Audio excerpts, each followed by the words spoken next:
Heads up, it's the Roll Jays podcast, the voice of the Creighton basketball fan. With your hosts, Jimmy Allen, Alex Drake, and Casey Matthews. Join the crew and meet CU players, coaches, and a whole lot more. Now, the Roll Jays podcast. Here's Jimmy Allen. Good afternoon, everybody. Jimmy Allen, Alex Drake, Casey Matthews is with you here at halftime between Seton Hall and Creighton. The Jays lead 38-34 at the annual Pink Out game where once a year they start cutting onions inside the chai at about the under 8 media timeout. Today it was absolutely incredible.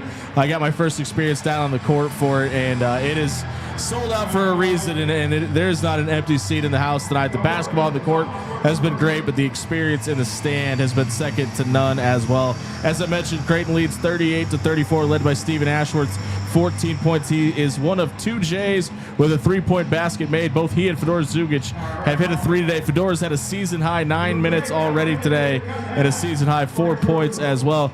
Casey Matthews, what do you make of Creighton's offense in this game?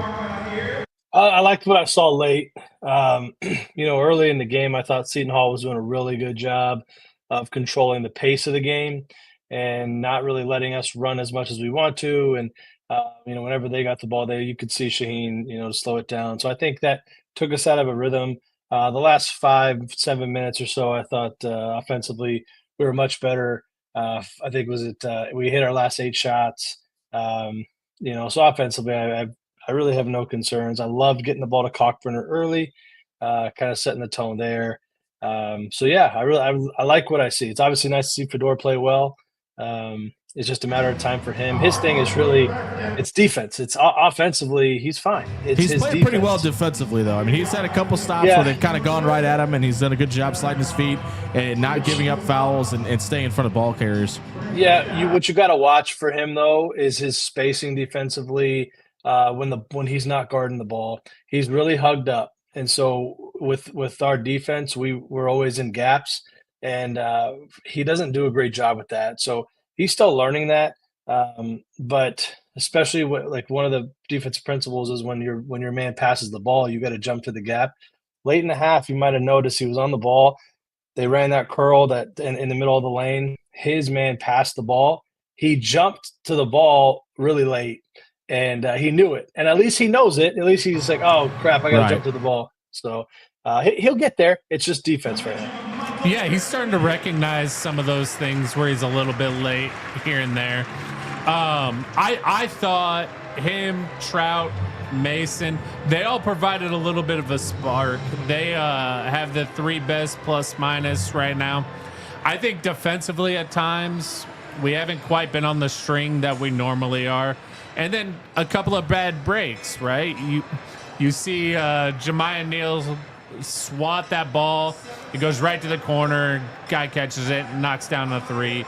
It's just the way the game goes sometimes. Yeah, and the thing about what Creighton's trying to do right now is they've tried to set the precedence early, getting the ball into Ryan Kalkbrenner. There's been times where it's been there. There's been times where Seton Hall's made him really work for it as well. I just like to see that continuously keep going. Just get it into number 11, and it's a lot easier said than done, right? Because Kalk's taking an absolute pounding down low today. He's doing a really good job keeping his composure. But you've seen him get noticeably frustrated, specifically on the offensive side, because there's been a couple times where he's trying to pump fake for a shooter and nobody's there too. That's kind of what happens when you get a bunch of different rotations going in and out and not necessarily the constant flow offensively that you're used to, or even when you're taking guys in and out of the game. And there's been a couple times where Ryan's looked for a shooter and there hasn't been anybody there.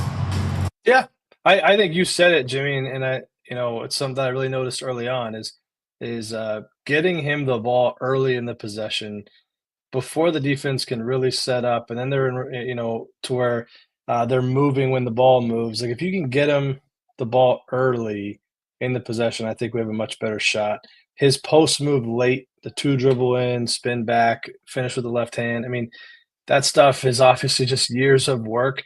But I think what it just shows you is he's really getting more and more confident. Seton Hall, when you throw the ball to the post, they are collapsing a little bit.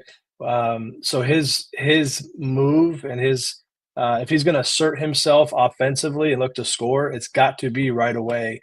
It cannot be late in the possession. It can't be something where he's looking. He's got to go. He's got to make a move. If it's not there, he's got to get it out.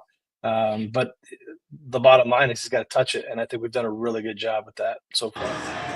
Casey, you've obviously helped scout for a Seton Hall team in the past. What do you make of what they're doing defensively? I've noticed about 3 or 4 different defensive styles that they've tried. They went to that 3-2 zone late in the half. They're obviously hedging and hard switching on ball screens once in a while, but they're also sinking those gaps really hard, too, to take away the lob to Kalkbrenner. What is something that we should look for offensively in the second half? Yeah, I mean, I think what you're going to – I think you'll see some more, like, flares, things to take advantage of guys that are in gaps. I think what they do so well, number one, Shaheen is very good at getting his guys to play hard. And I know that's sounds simple, but it's not. It's one reason why I think Omaha's playing so well right now. Totally separate team, I know, but playing hard is a talent and a skill, and he coaches it really well. They're trying to go over ball screens. I have the TV copy, obviously. He's getting on them in the timeout about going over ball screens, especially on Steven. Again, his thing is going to be playing harder and taking away the things that we really want to do, which is shoot threes and score in the post. So it's almost like they're going to want to make us do the same thing we're making them do and score in that mid-range. So I'd say maybe some flares, maybe some staggers, things like that you might see in the second half. But I like where we are offensively. I wouldn't change much at all. Yeah. I noticed a couple times too earlier in the half and on a couple of possessions late, they started using Steven more as a screener, specifically on some back screens and stuff, which confused them a lot too. Just because Steven typically isn't a massive screener on the offense, but that's a good way to get a guy like him open as well. Well, anytime that you're trying to take away a shooter like that and you're basically telling the defender you got to stay locked, now you put that defender in a really hard position when his man is setting that screen, because he has to make a decision. Do I stay with Steven or do I help on the screen? The key is Steven has to set good screens and physical screens. If he's just there to be there, it doesn't help. He's got to be there with the point of emphasis of setting and making contact. If he does that, it's going to help either the man coming off the screen or if his defender helps. Now Steven's going to be open on a little step back three. So I think you'll see some of that. I also think some floppy action to let Steven go, they kind of pick if he's going to go off the 2 or the 1 down screen. I keep saying it, but offensively, we're fine. Defensively, we're fine too. I know we've given up 5 of the last 7, but we're making them shoot that mid-range jumper. They're just making it. Over the course of the game, they will not make that shot consistently enough to beat us. And so I'm really not concerned at all. It's the Roll Jays podcast brought to you by Pixel Fire Marketing and Pyramid Contractors. Casey, I'm in lockstep with you too, because Creighton did start the first half, about the first 8 minutes of the game, 0 of 13 from beyond the arc. And it wasn't because they were getting contested or bad looks. They were just missing some really wide open threes. If Creighton makes a half or even a third of those, this is a completely different ballgame. Obviously, Creighton didn't even have the lead until the last minute, 30 seconds of the game, and kind of pulled away from a Stephen Ashworth three-pointer and a Jemiah Neal drive to the basket. But they probably should be up closer to 15 to 18 points at this point. And a lot of that is because of the physicality that they're playing with. I mean, Ryan Kalkbrenner has set some very physical screens tonight. And at Alex's point, they have rotated Stephen Ashworth. But I think a lot of that is because of the way, to your point, Case, that Seton Hall is dictating this way to go. They're trying to take 1 and 11 away and making everybody else beat them. But Creighton's made them pay for it a couple times. They just haven't been able to take the lid off the top of the basket yet. Absolutely. I don't know. Are we doing our keys to the second half yet? Yeah, go ahead. We're about a minute and a half away, so we'll go and get the keys to the second half. Yeah, I just figured I'd piggyback off your last statement there, because my biggest key is force the pace and not let Seton Hall dictate whether or not we are running. Part of that is we got to make them miss shots. So if they're making shots, they're going to be able to get back and set their defense.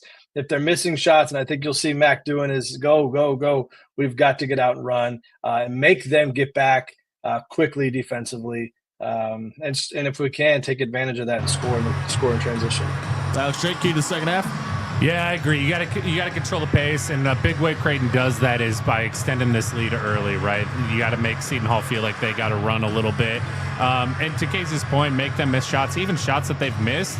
For whatever reason, those balls have just kind of died on the rim, gone straight underneath the basket, and haven't given us the long run-out opportunities. So continue to make them miss shots. You'll start to get your running opportunities. But I think you got to come out and make a statement early offensively and force the pace that way. I have 3 keys. 23, 13 and 41. If you're going to take 11 and 1 out of the equation, you got to have your role players making some plays for you. I want to see Isaac Trout. I want to see Jackson McAndrews, and I want to see Mason Miller make an impact on this game. Maybe not scoring the basketball, but finding the open looks and making them pay for leaving their shooters open. This has been the Roll Jays podcast, brought to you by Pixel Fire Marketing and Pyramid Contractors. Don't forget, you can donate to Creighton's NIL Collective, the Bird Club. All you got to do is scan the QR code in the top right corner. Your proceeds will go to benefit your favorite athletes at Creighton University, as well as benefit this podcast as well. Alex Drake will be back on 1620 The Zone immediately following the game, taking your phone calls and thoughts as well. For Casey Matthews, Alex Drake, I've been Jimmy Allen. Roll Jays.